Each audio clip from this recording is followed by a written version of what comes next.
What is going on, guys? This is Miasin, and today I wanted to touch on a card that I think is extremely interesting because it might see a lot of play next format once we get Fire Kings, and that card is Dark World Puppetry. It's very similar to Soul Release, but it's actually always funny when I hear people say, oh, if only Soul Release was a quick play spell, and this card is basically the closest thing there is to a quick play version of Soul Release. It's kind of like a Decro or Called by the Grave, but on crack, because you get to banish up to 3 cards in any graveyard as a quick effect, obviously, because it's a quick play spell. But you do have to discard 1 Fiend monster as a part of the effect, not as a cost, which is a good and a bad thing. Now, it's a bad thing because obviously it makes it less generic, you can only play it in Fiend decks, but it's a good thing because the discard is not a cost, so you can trigger a bunch of effects, and that could be really cool. And you can also use this card on draw phase to do quite a lot of really nasty things, such as search a card and dodge, draw, and logbird. Or you could prevent cards that trigger on the standby phase, such as Onyx as well as Barong, from triggering in the first place. Now, against the Fire King deck, for example, this is insane because you can prevent the Garunix from being able to recur itself back and be able to work with the Kirin effectively, so you get rid of that, as well as the Onyx, the Barong, which is a very good trade for what a single card can do, obviously with the discard. But the cool thing about Dark World Puppetry is that it has a second effect that I think is also extremely interesting. So basically, during your main phase, except the turn this card was sent to the graveyard, you can banish it from the grave and then target one of your banished Fiend monsters and add it to your hand. And that part of the effect is now once per turn, so if you've got like multiple Dark World Puppetries and you've got a bunch of banished Fiend monsters, you can recycle all of them back. So it's crazy how it just works with any Fiend card, like any Fiend monster, obviously, not just with Dark World cards, but it is a Dark World card at the end of the day, so it is searchable by Snow. So I don't know if you want to play this in like a purely deck with a bunch of Snow, like Dark World cards.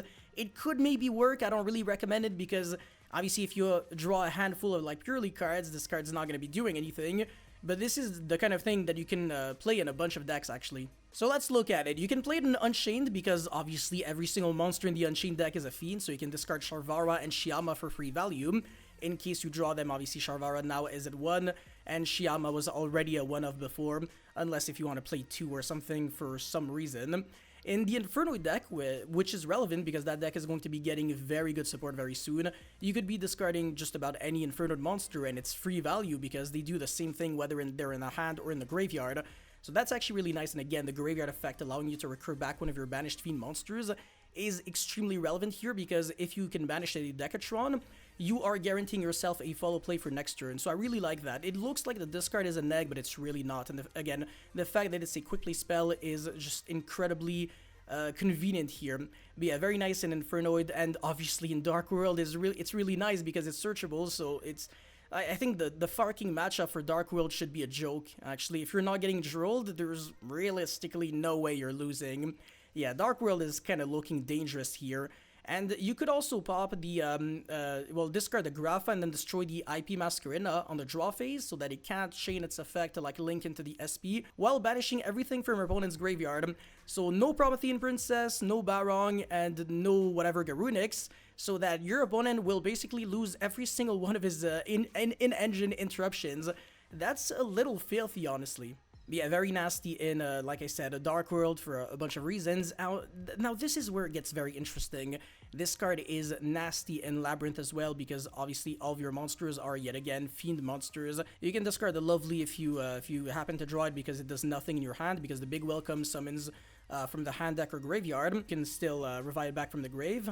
This card obviously is not the kind of card that you want in your hand, and in the grave it's fine completely. And as a matter of fact, I'm even willing to say that it's sometimes better in the grave because you can at least revive back with the Muckracker. So I guess there's that. So you can discard that monster as well as all of your furniture monsters in case you have like way too many, or in case like you use their recursion effect and then you're like let with extra resources. So you can discard them for basically free, as well as taking care of your opponent's threats. So that's really relevant because it really fixes a lot of issues that the Labyrinth deck has. Because the Fire King matchup for Labyrinth is honestly borderline unplayable. It's really bad because you can't really keep up with their stream of advantage that they're generating every single turn. And they can get advantage on like your turn, on their turn, etc. Obviously Labyrinth can do the same thing, but that's assuming that they're going first and that they won the dice roll. But against Fire King, it's a different story. So yeah, you're gonna have to be you're gonna have to know exactly what you're doing. And I want to say a card like Dark World Puppetry allows you to really fix your, obviously, like, even things out and make it so that your horrible matchup is not that horrible anymore. And another thing is that the graveyard effect makes it so that if your furnitures or your lovely gets banished by like a bestial monster or decrowed or something, you can recycle it back. So another thing, again, with the Dark World Puppetry that I really like. And in case it's completely useless and you can't use it, worst case you just discard it with your furniture monsters. And again, this is a side deck card, not a main deck card, but if you really want to, you could main deck it because it has a lot of really nice applications that, again, I will be covering very, very soon. Now, on a, I was gonna say on a less serious note, but I mean, this deck is still pretty good. It's Plunder Patrol. It's another one of those decks that can actually play Dark World Puppetry in a very nice way, because if you discard the Whitebeard, it still triggers this effect, on top of taking care of your opponent's cards. And ironically enough, Plunder Patrol actually doesn't have like an unwinnable Fire King matchup. It's quite doable, and if you go first, I mean, they're always giving you the attributes that you want, which is Fire and Dark, so that's actually kind of cool. So yeah, you can also keep that into consideration. I like this deck. Yeah, again, a lot of Fiend monsters that you can discard and recur back, so that's always nice. The Resonator deck as well, which is going to be getting new support in... I have no idea, hopefully soon, but yeah, you can also discard like the Vision Resonator, which searches Crimson Gaia and gets your stuff going. It's a 1-card combo, and all of your monsters are fiends, obviously, so that's a given, no-brainer. And if you're trying to play, I don't know, like any 3-axis deck with like Fiendish Shrine Warrior, BAs, and stuff like that, you can also discard them. Or if you're playing like random like Lava Golems in your side deck and stuff, and you happen to draw them but they're useless, you can discard that. And you can also recycle back Lava Golem, Firmer Banished, which is also very disgusting and even more relevant in Labyrinth. So in the grind game, you can go, okay, yeah, like one of my Lava Golem gets banished somehow, because you can also banish your own cards, and then you just recycle it back. So yeah, it's really relevant that you can banish your own cards, by the way, because if one of your cards is getting marked by like a Call by the Grave, you can banish it, and then like it still resolves. And yeah, also, by the way, also works with danger monsters, but not a lot, only Chupacabra, and yeah, that's it actually. I think it's the only Fiend monster. Maybe Dogman, no, that might be a beast. But anyways, that's it for the decks that can actually play this card. But how about the decks that actually lose very hard to Dark World Puppetry?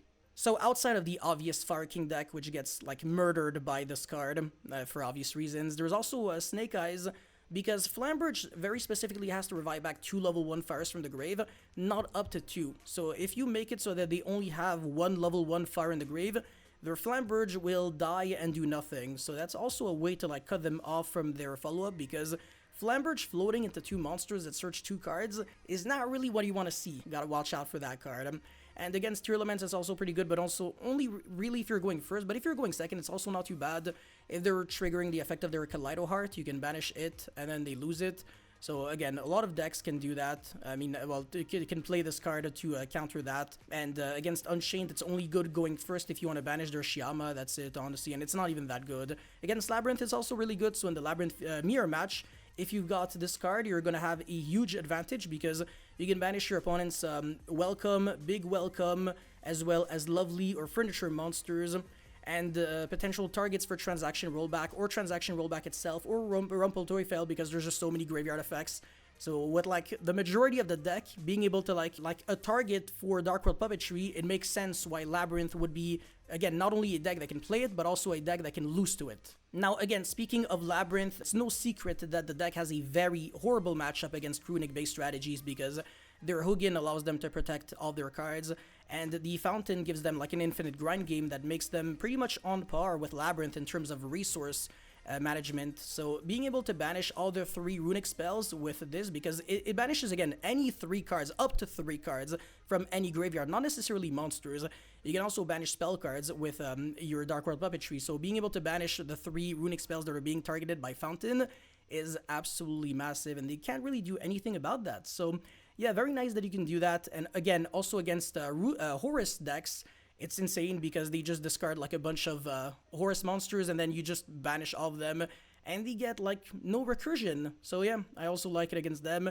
And finally, against Silent Forcer, if they go into, this is kind of specific, but if they go into the Dynamunda play, and then they revive back the Silent Force, the Skull Guardian on your turn, in order to try to revive back the Novox, you can actually hit them there, banish the Skull Guardian, the Novox, as well as the Silent Forcing Prayer, which is the ritual spell, and they are left with absolutely nothing, and this is devastating actually. Because all of that happens on your draw phase, so cards like Soul Release would be completely dead, but cards like Dark World Puppetry would be extremely good. So it's really cute how a card that has technically a worse effect than Soul Release, because it only banishes up to 3 cards, where Soul Release is up to 5 cards. Technically worse, but it's also technically much better because it's a quick play, unlike Soul Release, which is a normal spell, which is a good and a bad thing because it's searchable off of Thrust, but it doesn't have the same speed and versatility as Dark World Puppetry. But I'm very willing to making just a full video just on Soul Release very soon, if you guys are interested. But yeah, that's pretty much it for this video. Yeah, guys, thank you so much for watching. Don't forget to like and subscribe, and I'll see you guys very soon. Peace.